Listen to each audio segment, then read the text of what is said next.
Psychosocial integrity shows up on the NCLEX every time.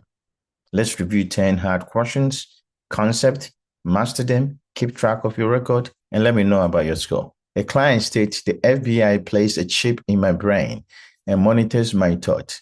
Which symptoms is the client exhibiting? Schizophrenia, flight of ideas, delusion, hallucination. Pause, answer it. What do you think? The keyword is symptoms. And based on what the patient is describing, what kind of symptoms is the patient having? Stop the video, pick your answer, put it in the comment section, and let me know. I can tell you, this is a delusion. It's a fixed thought.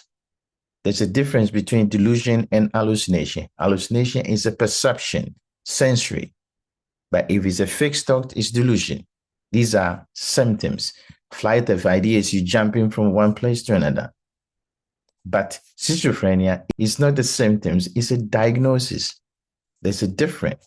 Diagnosis is a schizophrenia, therefore it's eliminated. You can have delusion associated with schizophrenia, but this patient is having just delusion. Therefore, this fixed thought. Which communication finding is the client exhibiting? Okay. And this is assessing the client admitted to the psychiatric unit. During the interview, the client avoid eye contact and speak very little. When the nurse asks, "Are you feeling anxious today?" the client responds, "Feeling anxious today? Anxious today?" Later, when the nurse says, "Please sit in the chair," the client repeats, "Sit in the chair, sit in the chair," without answering the question or adding an original thoughts. What do you think is the client communicating right now? What kind of symptoms based on communication is the client exhibiting? Echopraxia, echolalia, neologism, and slang association. What do you think? These are disorganized thought process associated with schizophrenia. What do you think? This is echolalia, basically repeating somebody's words like a parrot, like a parrot. Echopraxia is about movement. Neologism, making up new words. The patient is not making up new words. And slang association is basically picking words that rhyme. There's no evidence of rhyming. Basically, the client is repeating the same words. Chair, chair, chair. That's all. So this is an example of echolalia. And this is assessing a client who appears tearful after the death of a former partner. Which type of grief is the client experiencing?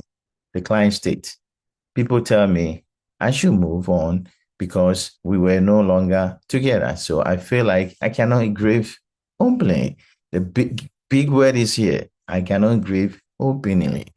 That's the key. What type of grief where you are not allowed to grieve openly? Desperate grief, complicated grief, disenfranchised, or delayed grief? What do you think?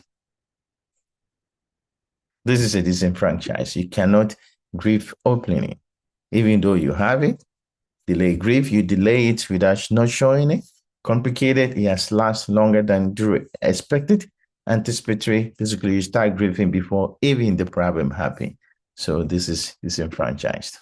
Know the difference between them because the NCLEX will ask you what kind of grief it is.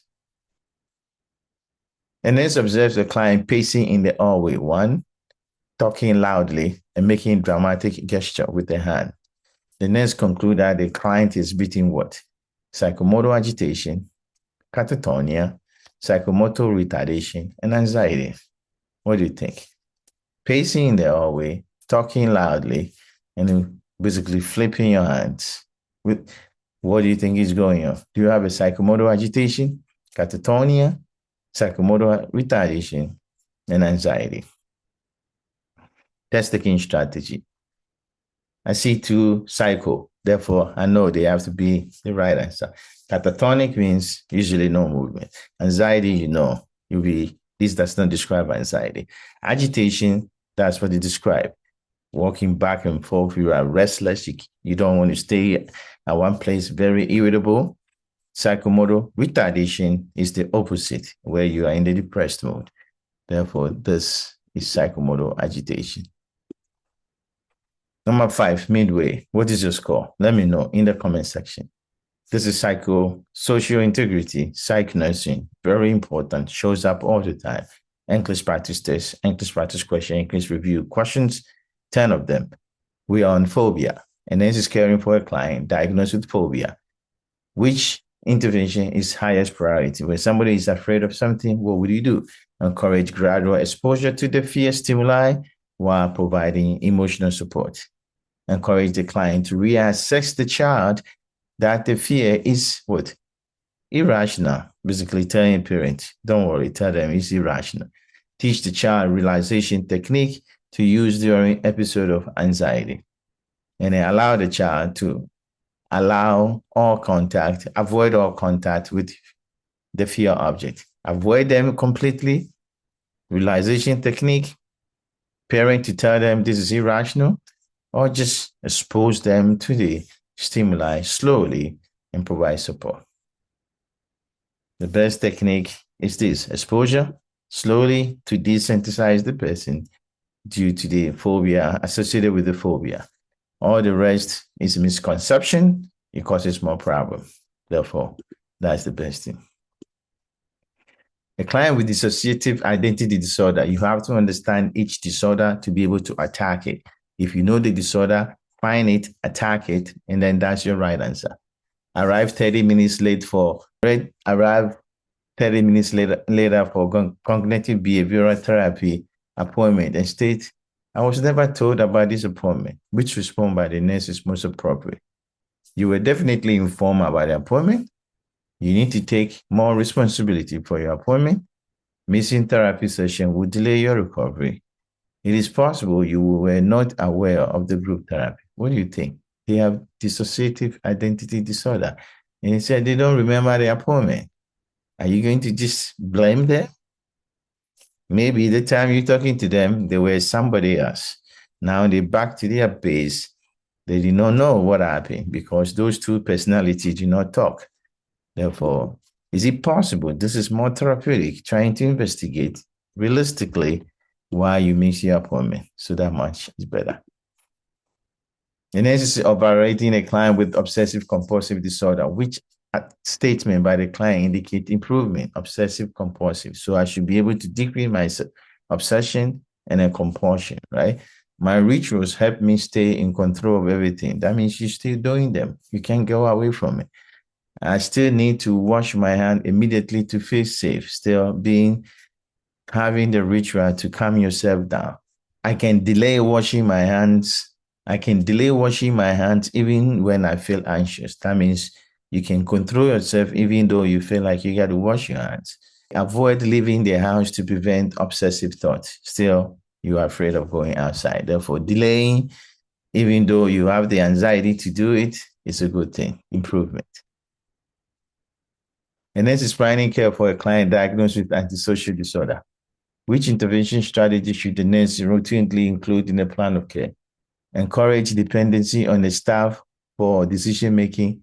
Frequently negotiate rules to maintain rapport. Set clear, firm, and consistent limits on behavior. Avoid confronting, manipulating behavior to reduce conflict. What do you think? This is all traps. These people, they don't break rules. So attack the underlying problem. Break rules, set firm, clear, consistent, living to the behavior. Otherwise, they're going to break rules. This is the best one. And this is planning care for a client.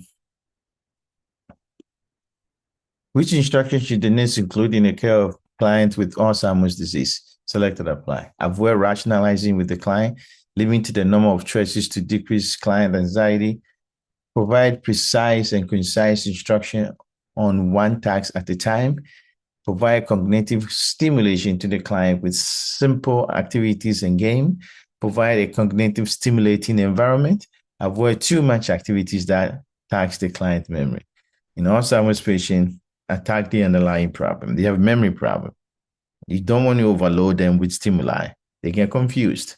Therefore, too much activity that tax their memory. What do you think? And then provide cognitive stimulating environment. They're saying the same thing. This one says stimulate their brain to think F said, don't do that. Therefore, I'll say, don't do that.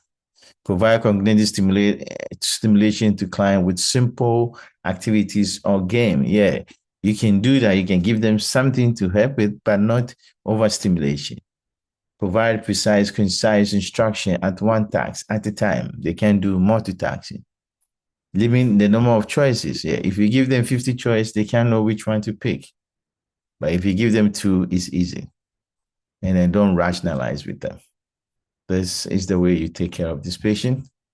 Very, very important. And the last question. And this is assessing a client who angrily argued with the co-worker earlier in the day. Later, the client bring the co-worker an expensive gift and state, I had to make up for my bad thoughts. Making up for your bad thoughts. Which defense mechanisms is client exhibiting? Projection, antisocial, undoing, and repression. This is also a trap in the NCLEX. There's no projection here. Projection is something you do and you put it on somebody else. There's no antisocial. Even though you was rude, you don't break your rules. Undoing is correcting what you've done wrong. You yell, you did whatever you want to do, you came back, you're giving them a gift, you pacifying them, give them bribe. That's what it is. Undoing. Repression, regressing to your younger age. There's nothing like that. Therefore, this is undoing. 10, psychosocial integrity question. How did you do? I know you did well. Put your results in the comment and let me know where you're watching from. Take care. And if you don't subscribe to Adapt and Class for more content like that. Take care of yourself. The next video that comes is a series on psychosocial integrity. You should follow that. Take care. Bye.